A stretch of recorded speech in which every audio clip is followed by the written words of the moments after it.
Девојчето со кибритчиња. Една ноќ спроти Божиќ крупни снегулки паѓале врз луѓето кои итале да ги завршат последните пазарлоци во раскошно осветлените продавници. Наголот од една улица едно сиромашно девојче се обидувало да продаде неколку кутичиња кибрит, но никој не му обрнувал внимание. Колку сум уморна, воздивнувало, ама не смеам да се вратам дома без пари. И продолжило.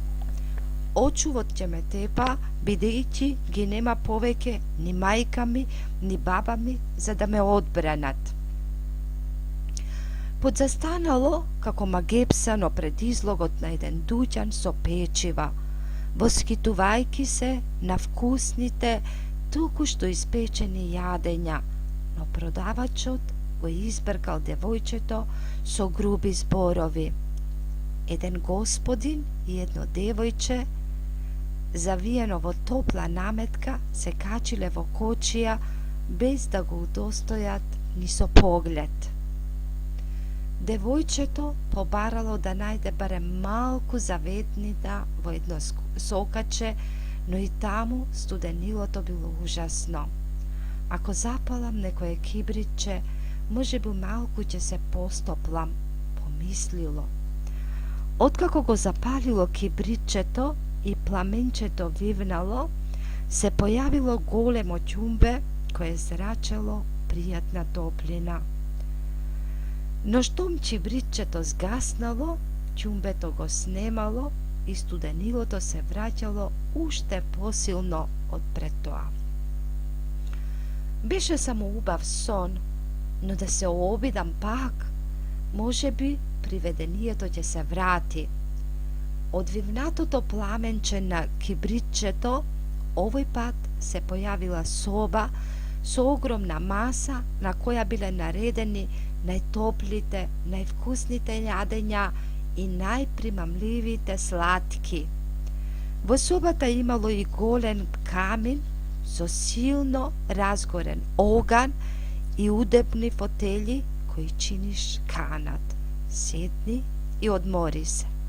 Но девојчето не стасало да се наужива од клетката на сите тие нешта, бидејќи собата ја снемало. Девојчето бргу запалило уште едно кибритче.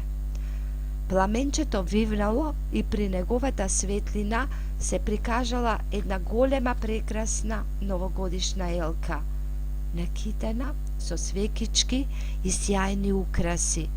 Под неа голем број подароци, завиткани во шарени украсни хартии. Девојчето ги подало рацете кон таа волшебна убавина, но уште еднаш сето тоа исчезнало. Разочарано и тажно, девојчето со кибритчиња го кренало погледот кон небото и здогледало сребрена трага од една звезда што паѓала. Вечерва некој ќе замине на небо, си рекло. Така ми кажуваше мојата баба кога гледаше дека паѓа звезда, нечија душа ќе се качи на небо. Ах, бабо, колку би сакала да бидеш овде, покрај мене, рекло и си запалило уште едно кибритче. Во светлината на пламенчето се појавила една старица. Ов, бабичке, конечно, ама чекај, немој ти да ми исчезнеш овој пат. Те молам. Девојчето почнало да ги пали кибритчињата едно по друго и ликот на бабата се појавил, убав и јасен, додека со подадени раци и одел во преградка на внуката.